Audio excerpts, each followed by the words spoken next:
Good morning all student. अपना chapter चला था रासायनिक अभिक्रिया और रासायनिक समीकरण है। ये लगभग आपका कंप्लीट हो चुका है। लास्ट का टॉपिक था वो चल रहा था कैटालिस्ट उत्प्रेरक। उत्प्रेरक किसे कहते हैं, इसकी परिभाषा अपन ने पढ़ ली थी। उत्प्रेरक क्या है? वे रासायनिक पदार्थ जो रासायनिक अभिक्रिया के वेग को परिवर्तित कर देते हैं लेकिन स्वयं अभिक्रिया के बाद अपरिवर्तित रहते हैं, बदलते नहीं है, उनको अपन रासायनिक उत्प्रेरक कहते हैं। उत्प्रेरक इस क्रिया या इस घटना को अपने उत्प्रेरण की क्रिया कहा था। उत्प्रेरक की अवस्था के आधार पर जो उत्प्रेरक है वो उत्प्रेरक दो प्रकार के अपने पढ़े थे। एक उत्प्रेरक था उसको अपन समांगी उत्प्रेरक समांगी और दूसरे को विषमांगी। किसके आधार पर? अवस्था के आधार पर। अवस्था के समांगी किसे कहते हैं? जिसके अंदर जिन रासायनिक अभिक्रियाओं में अभिकारक उत्पाद और उत्प्रेरक की भौतिक अवस्था समान रहती है, दोनों की तीनों की भौतिक अवस्था जब समान होगी तो उसको अपन समांगी उत्प्रेरक कहा था। जैसे सल्फर डाइऑक्साइड का मैंने sulphur dioxide SO2 + O2 sulphur dioxide की गैसीय अवस्था में होती है, ऑक्सीजन भी आपकी गैसीय अवस्था में होती है और सल्फर ट्राइऑक्साइड SO3 आपकी बनती है, ये भी आपकी गैसीय अवस्था के अंदर है। यहाँ जो उत्प्रेरक है वो आपका NO कार्य करता है, नाइट्रस ऑक्साइड है, तो ये नाइट्रस ऑक्साइड है, ये भी आपका गैसीय अवस्था के अंदर पाया जाता है। इसी प्रकार जो सल्फर ट्राइऑक्साइड भी है ये भी गैसीय अवस्था के अंदर है। इनकी सभी की जब कौन सी अवस्था होगी? गैसीय अवस्था है, इसलिए इसको क्या कहते हैं अपने? एक ही अवस्था है, इसलिए इसको क्या कहा जाता है? समांगी उत्प्रेरक कहा जाता है तथा इस क्रिया को समांगी उत्प्रेरण कहते हैं। विषमांगी जिन्हें रासायनिक अभिक्रियाओं में अभिकारक और उत्प्रेरक की भौतिक अवस्था यदि भिन्न भिन्न होती है, अलग अलग होती है, तो उसको क्या कहते हैं? विषमांगी उत्प्रेरण कहते हैं। जैसे अमोनिया निर्माण का एग्जांपल दिया था मैंने, N2 + 3H2 अभिक्रिया के दौरान किसका निर्माण होगा? अमोनिया NH3 का, NH4 नहीं NH3, अमोनिया NH3 का। अमोनियम हो गया NH, ये आपकी गैसीय अवस्था में है, हाइड्रोजन भी गैसीय अवस्था में है और नाइट्रोजन भी गैसीय अवस्था में। यहाँ पर जो उत्प्रेरक है वो आपका आयरन है, लोहा Fe। तो लोहा कौन सी अवस्था में होगा? ठोस अवस्था के अंदर होता है। तो देखो N2 + 3H2 अभिक्रिया के दौरान यहाँ पर देखो इनकी भौतिक अवस्था गैस है और उत्प्रेरक की भौतिक अवस्था क्या है? आपकी ठोस है। ठोस है इसीलिए है कौन सी अभिक्रिया का समांगी उत्प्रेरक का उदाहरण हो गया। और इस क्रिया को क्या कहते हैं अपने? समांगी उत्प्रेरण कहते हैं। ये आगे जो टॉपिक आता है वो है क्रिया के आधार पर उत्प्रेरक के प्रकार। क्रिया के आधार पर भी उत्प्रेरक है वो आपके दो प्रकार के हैं। पहला है क्रिया के आधार पर उत्प्रेरक के अंदर वो है अपना धनात्मक और दूसरा है ऋणात्मक उत्प्रेरक। पहला अवस्था के आधार पर और दूसरा है क्रिया के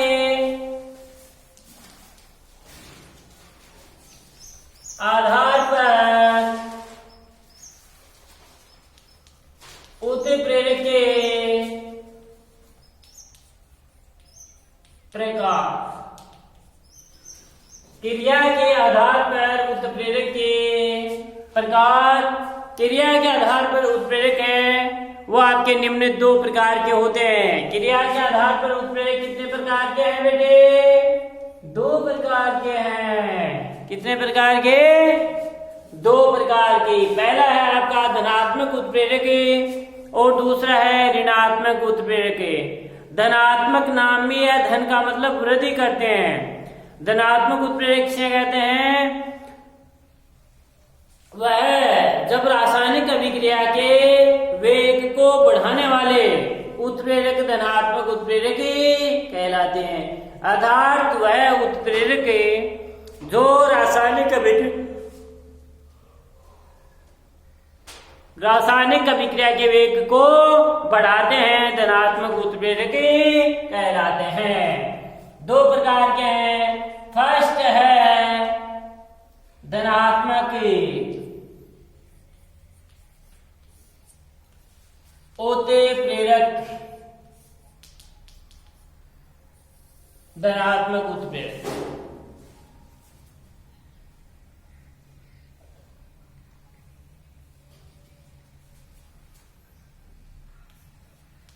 वे उत्प्रेरक जो रासायनिक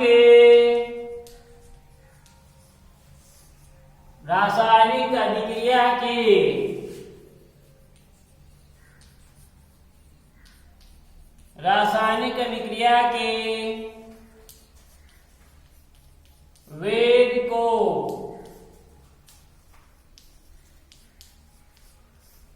बढ़ाते हैं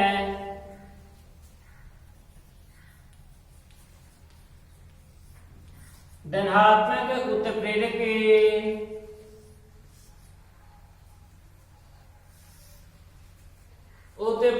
कहलाते हैं।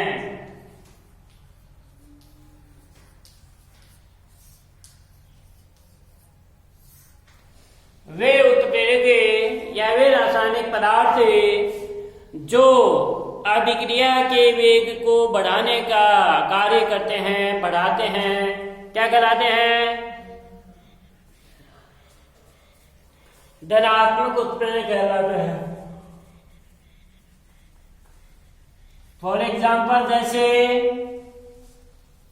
जो पोटेशियम क्लोराइड है KClO3, पोटेशियम क्लोराइड को जब गर्म किया जाता है किसकी उपस्थिति में? मैग्नीज डाइऑक्साइड MnO2, जो कल में मैंने उत्प्रेरक का एग्जाम्पल बताया था। तो आपका potassium chloride KCl plus oxygen O2 प्राप्त होती है। समीकरण संतुलित कर दो। ये पोटेशियम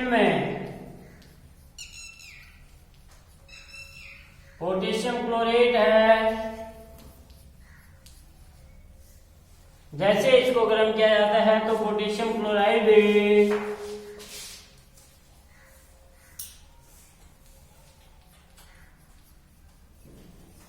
और ये ऑक्सीजन प्राप्त होती है।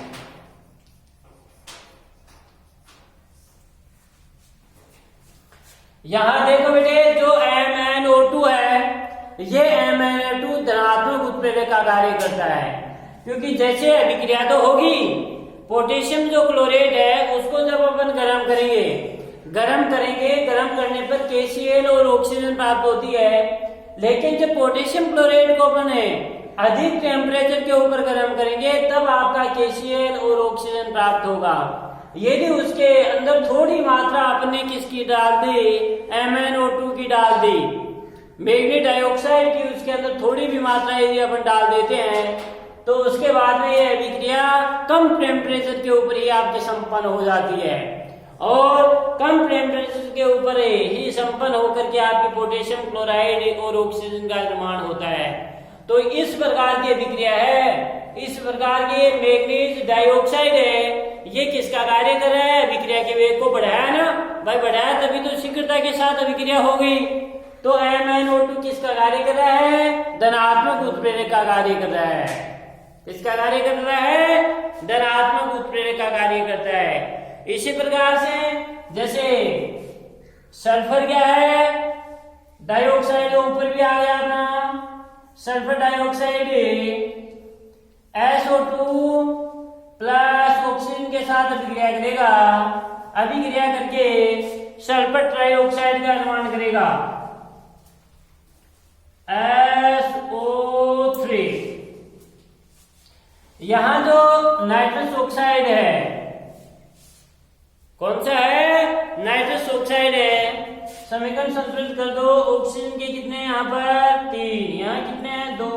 तो 3 लगा दो, 2। ये देखो, सल्फर डाइऑक्साइड की जब ऑक्सीजन के साथ अभिक्रिया करवाई जाती है तो ऑक्सीजन के साथ 2 2 2 4 2 6 3 2 6 2 नहीं आएगा यहाँ पर, यहाँ 2 नहीं आएगा। तो सल्फर डाइऑक्साइड को ऑक्सीजन के साथ जैसे अभिक्रिया करवाई जाती है तो सल्फर ट्राइऑक्साइड आपका प्राप्त होता है। ये सल्फर ट्राइऑक्साइड जो प्राप्त हुआ, इसमें यदि अपन थोड़ी मात्रा यदि नाइट्रस ऑक्साइड की डाल देंगे तो नाइट्रस की ऑक्साइड की डालने पर यह अभिक्रिया है वो अपनी तेज गति के साथ संपन्न होगी, और तेज गति के साथ संपन्न होकर के किसका निर्माण होगा? सल्फर ट्राइऑक्साइड का निर्माण करेगा।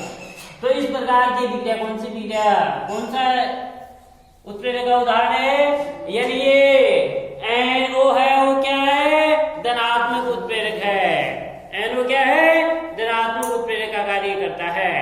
इसी प्रकार से अगला है अपना सेकेंड ऋणात्मक उत्प्रेरक है।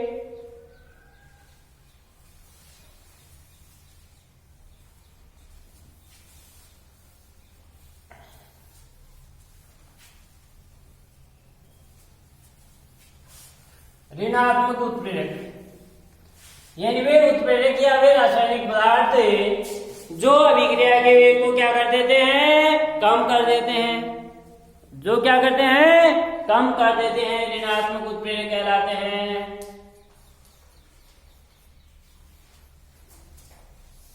ऋणात्मक उत्प्रेरक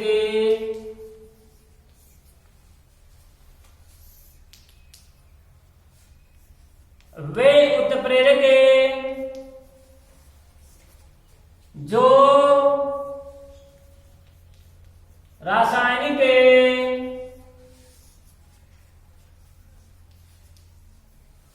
अभिक्रिया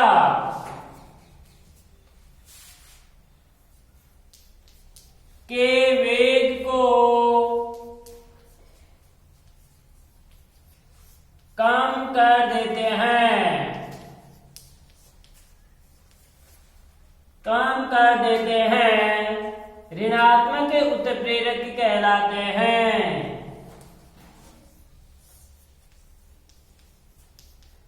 उत्प्रेरक कहलाते हैं। धनात्मक जो रासायनिक अभिक्रिया के वेग को बढ़ा देते हैं उनको धनात्मक, तथा जो रासायनिक अभिक्रिया के वेग को कम कर देते हैं उसको ऋणात्मक उत्प्रेरक कहलाते हैं। उत्प्रेरक को सदैव सामान्यतः एरो के चिन्ह के ऊपर लिखा जाता है। जैसे हाइड्रोजन पेरोक्साइड है, एग्जाम्पल H2O2 हाइड्रोजन पेरोक्साइड है। उस हाइड्रोजन पेरोक्साइड अभिक्रिया जब ग्लिसरीन उत्प्रेरक की उपस्थिति में ग्लिसरीन, तो ये जल H2O प्लस O2 के अंदर टूट जाता है। समीकरण संतुलित कर लो। यह हाइड्रोजन पेरोक्साइड है,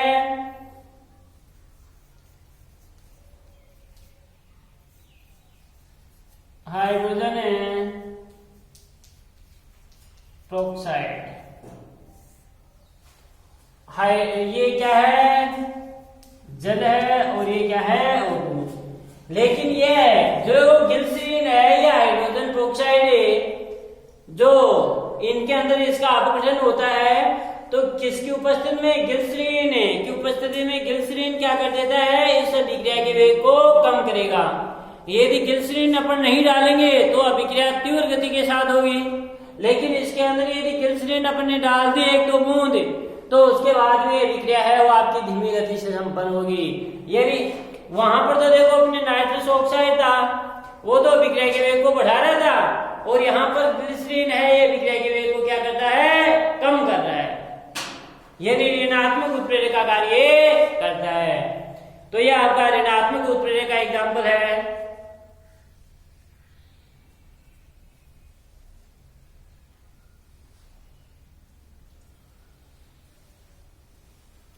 ये गिल्सरॉल है, गिल्सरीन नहीं, गिल्सरॉल है।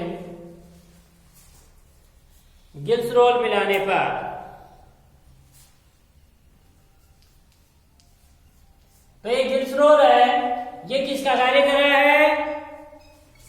किसका? ऋणात्मक उत्प्रेरक का। यानी गिल्सरॉल किसका कार्य कर रहा है? ऋणात्मक उत्प्रेरक का कार्य करता है। अभिक्रिया के वेग को कम करने का कार्य करता है।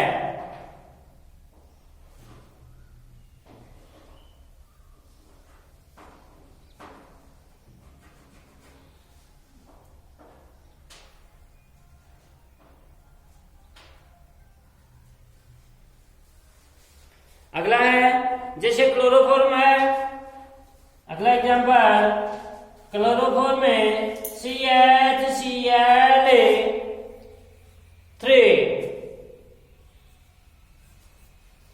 जब अभिक्रिया ऑक्सीजन की उपस्थिति में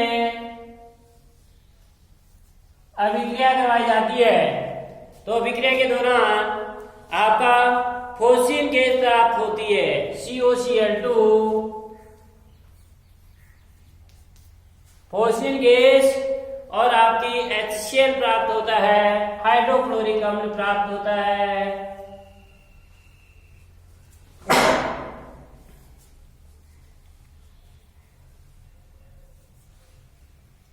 समीकरण है उसको संतुलित कर दो।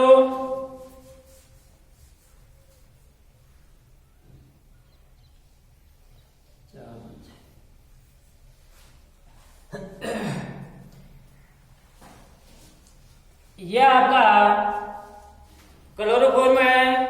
इस क्लोरोफॉर्म में ऑक्सीजन की उपस्थिति में अभिक्रिया कराई जाती है तो यह अभिक्रिया है वो आपकी तेज गति के साथ संपन्न होगी। लेकिन जब यहाँ अपन उत्प्रेरक डालेंगे, उत्प्रेरक कौन सा? यदि एथेनॉल अपन डाल देंगे, एथेनॉल डालने पर C2H5OH डालने पर C2H5OH जैसे डाल देंगे तो ये अब ये अभिक्रिया है वो आपकी मंद हो जाएगी। क्या हो जाएगी? मंद हो जाएगी, जिसके कारण से बहुत तेज गति के साथ संपन्न नहीं होगी। तो इस प्रकार ये गिल्सरॉल और यहाँ पर किसका कार्य? ऋणात्मक उत्प्रेरक का, और यहाँ पर C2H5OH क्या है? एथेनॉल। एथेनॉल भी किसका कार्य कर रहा है? ऋणात्मक उत्प्रेरक का कार्य करता है। यह आपका क्लोरोफॉर्म है।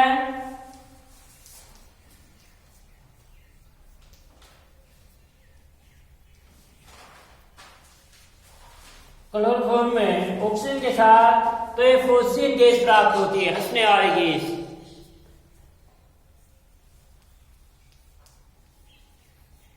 फोस्फीन गैस, और ये है अपना हाइड्रोक्लोरिक अम्ल।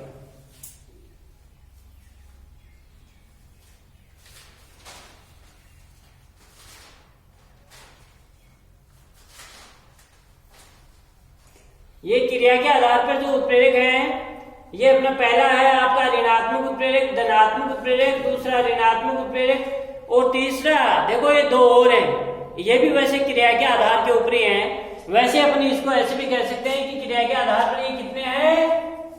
4 प्रकार के हैं। तो 4 ही लिख लो आप, 4 भी पढ़ लेंगे इसी में चारों अपन पढ़ लेंगे। मुख्य रूप से धनात्मक उत्प्रेरक और दूसरा ऋणात्मक उत्प्रेरक। तीसरा आता है वह आपका क्रिया के आधार पर उत्प्रेरक के अंदर स्वतः उत्प्रेरक। स्वतः उत्प्रेरक किसे कहते हैं? यानी अभिक्रिया के बाद में जो उत्पाद बनेंगे ना, वो उत्पाद खुद ही हैं, वो अभिक्रिया के वेग को बढ़ाने का कार्य भी करेंगे। तो इनको अपन क्या कहते हैं? स्वतः उत्प्रेरक कहते हैं। यानी जब किसी रासायनिक अभिक्रिया में बना उत्पाद, जो उत्पाद बनेगा ना, वह उत्पाद ही किसका कार्य कर रहा है? उत्प्रेरक का कार्य करता है, अर्थात अभिक्रिया के वेग को बढ़ाने का कार्य करता है। तब उसे अपन क्या कहते हैं? स्वतः उत्प्रेरक। जैसे सपोज लो अपन मान लें ये अभिक्रिया हो रही है, इस अभिक्रिया के दौरान ये क्या बना है, उत्पाद बना है, और ये उत्पाद ही क्या करता है, इस अभिक्रिया के वेग को बढ़ाने का कार्य करता, तुरंत बना और बन करके इस अभिक्रिया के वेग को बढ़ाता है, तो उसे क्या कहते हैं, स्वतः उत्प्रेरक कहते हैं। जैसे यदि एथिल एसीटेट की क्रिया अपन जल के साथ करवाई जाती है, एथिल एसीटेट की अभिक्रिया जब जल के साथ करवाई जाती है तो जो एसिटिक अम्ल और एथेनॉल प्राप्त होता है, एसिटिक अम्ल और एथेनॉल है, जो एसिटिक अम्ल प्राप्त हुआ है वो एसिटिक अम्ल है आपका स्वतः उत्प्रेरक का कार्य करता है। भाई अभिक्रिया के दौरान जो एसिटिक अम्ल बनता है ना, वह एसिटिक अम्ल ही क्या करता है, अभिक्रिया के वेग को बढ़ाने का कार्य कर देता है, अभिक्रिया के वेग को बढ़ा देता है, इसलिए इसको क्या कहते हैं, अपन स्वतः उत्प्रेरक कहते हैं। यानी अभिक्रिया के दौरान बना जो पदार्थ है, जो अभिक्रिया के दौरान बनता है, वही पदार्थ यदि अभिक्रिया के वेग को बढ़ा देता है तो उसे अपन क्या कहते हैं, स्वतः। नाम ये स्वतः, यानी जो स्वतः यानी बना और वो खुद ही अभिक्रिया के वेग को बढ़ा रहा है, तो उसको क्या कहते हैं, अपने स्वतः उत्प्रेरक कहते हैं। तो तीसरा है स्वतः उत्प्रेरक।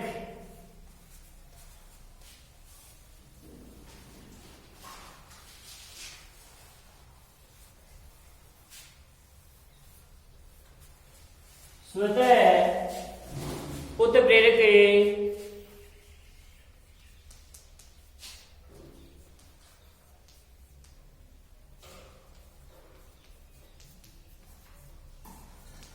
स्वतः उत्प्रेरक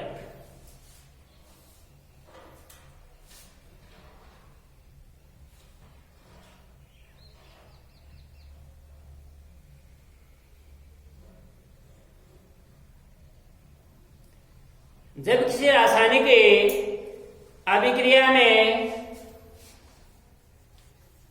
जब किसी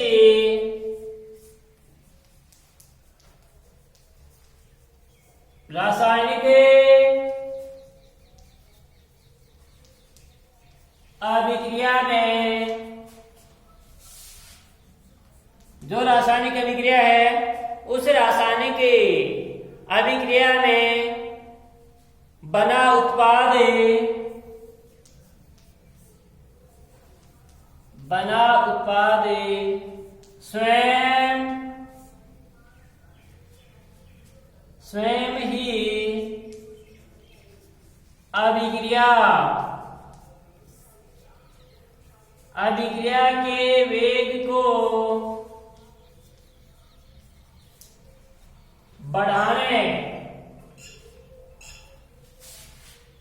बढ़ाने का कार्य करता है, बढ़ाने का कार्य करता है। भाई जो बना पदार्थ है वह बढ़ाने का कार्य करता है, तो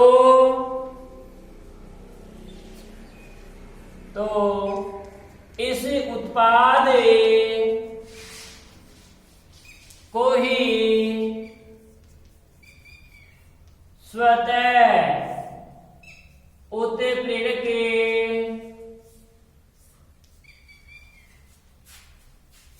कहते हैं। भाई अभिक्रिया के दौरान जो पदार्थ बना है और जो बना पदार्थ है वही यदि अभिक्रिया के वेग को क्या कर देता है, बढ़ा देता है, तो वह क्या कहलाता है, स्वतः उत्प्रेरक कहलाता है।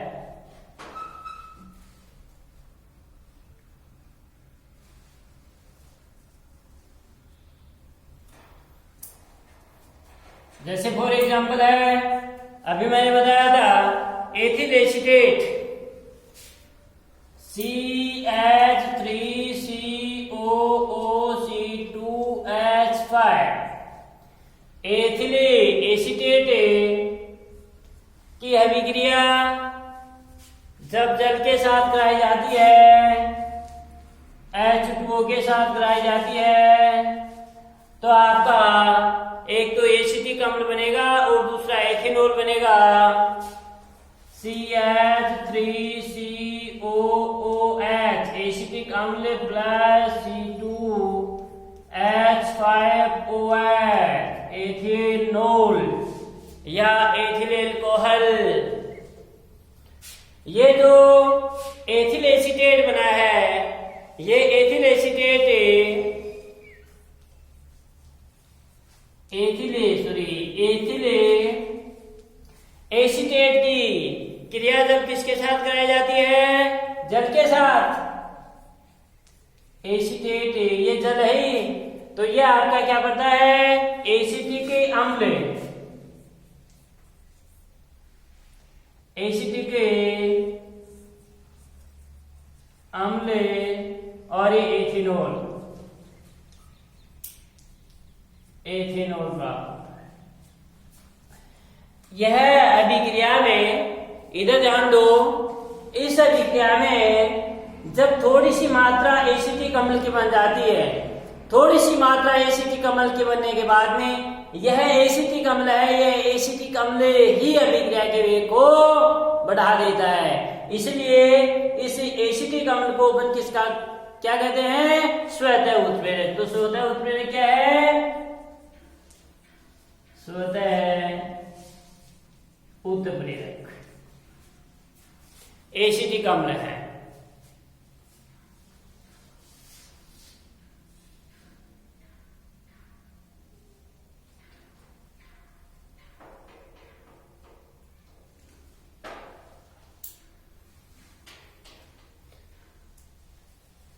यहां पर देखो, पहले ये अभिक्रिया होगी, पहले जो प्रारंभ में ये अभिक्रिया धीमी गति से होगी, लेकिन जैसे ही थोड़ी सी मात्रा एसिटिक अम्ल की बनेगी, तो एसिटिक अम्ल की बनते ही स्वतः उत्प्रेरक का कार्य करेगा और अभिक्रिया के वेग को बढ़ा देगा।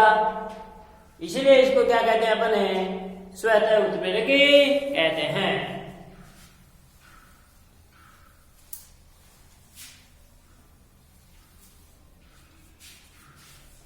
नीचे लिखना है, उपरोक्त अभिक्रिया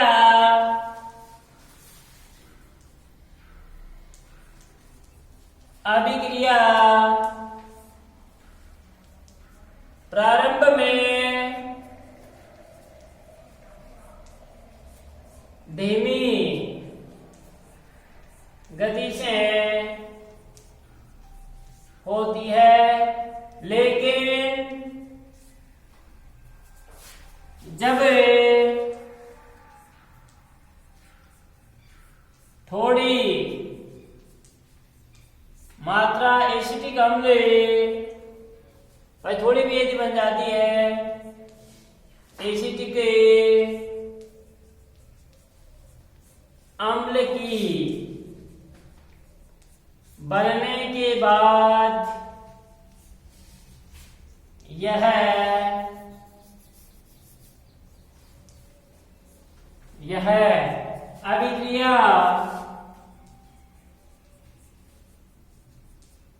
अभिक्रिया वेग को बढ़ा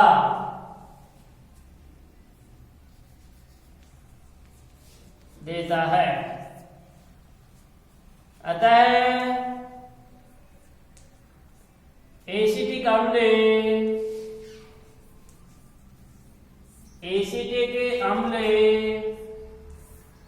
स्वतः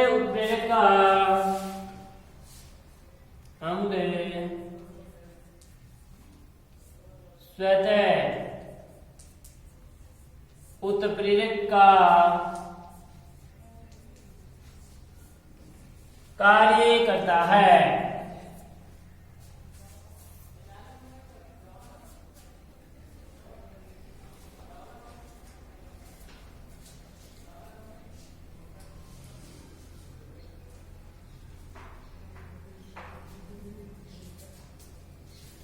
एसिटिक अम्ल है वह आपका किसका कार्य कर रहा है? स्वतः उत्प्रेरक का कार्य करता है। भाई जो एसिटिक अम्ल है, ये बना जो एसिटिक अम्ल है, यही अभिक्रिया के वेग को बढ़ाता है। इसलिए यह किसका कार्य कर रहा है? स्वतः उत्प्रेरक का कार्य करता है।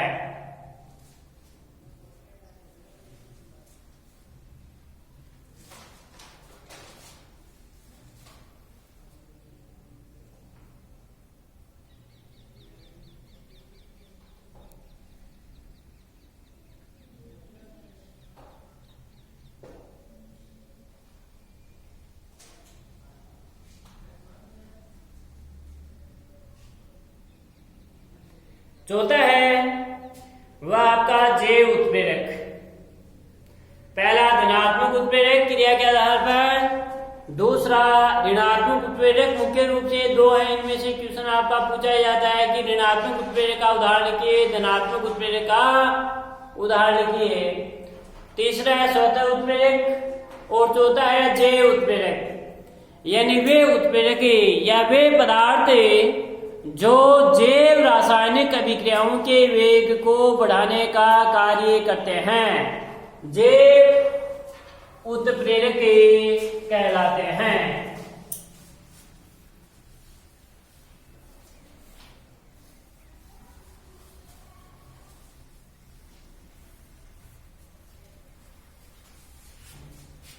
चौथा है जैव उत्प्रेरक। जैव उत्प्रेरक वे पदार्थ जो जैव रासायनिक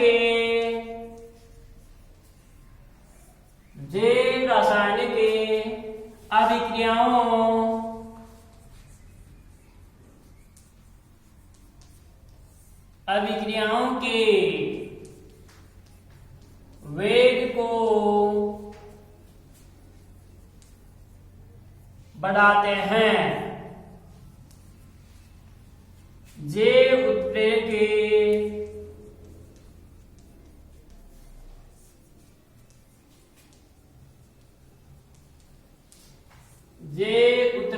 कहलाते हैं।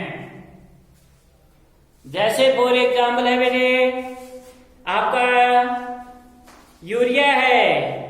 यूरिया की अभिक्रिया जब जल के साथ कराई जाती है तो यहाँ पर जो यूरिएज एंजाइम है, यह यूरिएज एंजाइम है, इसको एंजाइम भी कहते हैं। उत्प्रेरक को क्या कहते हैं? एंजाइम भी। तो ये आपका किसको? अमोनिया और कार्बन डाइऑक्साइड। तो यूरिएज है, यह अभिक्रिया के वेग को बढ़ाता है। जैसे यूरिया है, यूरिया का सूत्र होता है आपका NH2CO NH2। ये यूरिया का सूत्र है। प्लस जल के साथ जब अभिक्रिया कराई जाती है तो आपका अमोनिया प्राप्त होगा, NH3,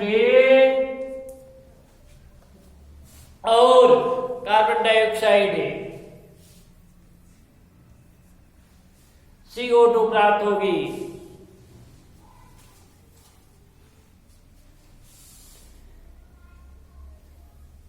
ये यूरिया है। दो एमीन से वो है, दो क्या है? यदि इसके अपन ऐसे भी लिख सकते हैं NH2C+O NH2। यहां मैंने इनके लिख दिया है, ठीक है ना? वैसे इसकी संरचना ये होती है जल के साथ। तो ये तो क्या प्राप्त होती है? अमोनिया, और ये कार्बन डाइऑक्साइड। यहां पर जो एंजाइम है, ये यूरिएज एंजाइम काम करता है। कौन सा एंजाइम है? Urease enzyme.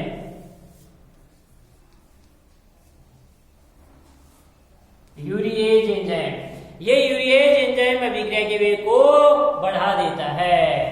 तो जैव रासायनिक अभिक्रिया है, और जैव रासायनिक अभिक्रियाओं के वेग को बढ़ाने का इसी प्रकार से जैसे माल्टोज है, माल्टोज का ग्लूकोज में परिवर्तन है, वो भी आपका क्या है?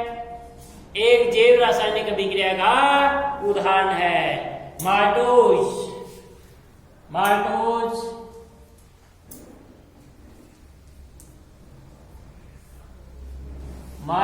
है, इसको माल्टेज एंजाइम में ग्लूकोज में चेंज करता है। माल्टेज एंजाइम है ग्लूकोज में,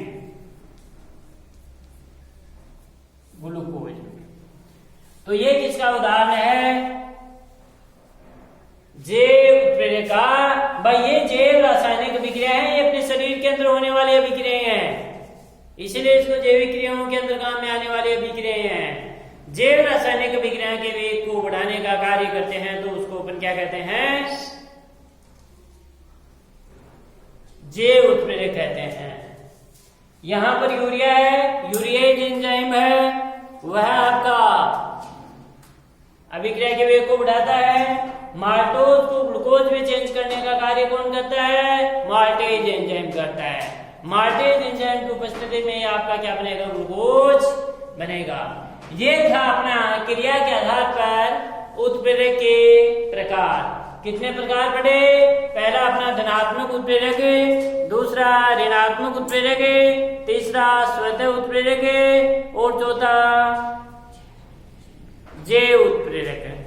अब आता है जो रासायनिक अभिक्रिया है, उन रासायनिक अभिक्रियाओं में उत्प्रेरक की क्रियाशीलता को प्रभावित करने वाले कुछ पदार्थों के उपयोग के आधार के ऊपर, भाई इसके आधार के ऊपर उत्प्रेरक की क्रियाशीलता को वे यहाँ अब तक तो अपन यही पढ़ा था कि जो उत्प्रेरक हैं वो उत्प्रेरक अभिक्रिया के वेग को कम या अधिक करते हैं, लेकिन अब अपन यहाँ ये पढ़ेंगे कि कुछ पदार्थ ऐसे हैं बेटे जो अभिक्रिया के वेग को परिवर्तित न करके उत्प्रेरक की क्रियाशीलता को कम या अधिक करते हैं, तो उनको अपन क्या कहते हैं? उत्प्रेरक वर्धक और उत्प्रेरक विष कहते हैं। यानी उत्प्रेरक विष किसे कहते हैं? वे पदार्थ जिन्हें अभिक्रिया मिश्रण में मिलाने पर, कुछ पदार्थ हैं जिनको अपन अभिक्रिया के मिश्रण में मिला दिया, अभिक्रिया मिश्रण में मिलाने पर उत्प्रेरक की क्रियाशीलता को बढ़ा देते हैं, तो उसको अपन उत्प्रेरक वर्धक कहते हैं। नाम में यह उत्प्रेरक वर्धक यानी उत्प्रेरक की क्रियाशीलता को बढ़ाते हैं। और वे रासायनिक पदार्थ जो अभिक्रिया मिश्रण में मिलाने पर किसकी क्रियाशीलता? उत्प्रेरक की क्रियाशीलता को कम कर देते हैं, तो उनको क्या कहते हैं? उत्प्रेरक विष कहते हैं। तो इसके आधार पर ये दो प्रकार के हैं, एक उत्प्रेरक वर्धक और दूसरा उत्प्रेरक विष। ये चैप्टर है, लास्ट टॉपिक है ये अपना, थोड़ा सा ही है, यह आपके कल की क्लास के अंदर है, वो आपका कंप्लीट हो जाएगा। ये चैप्टर भी कल है, आपका पूरा हो जाएगा। Thank you.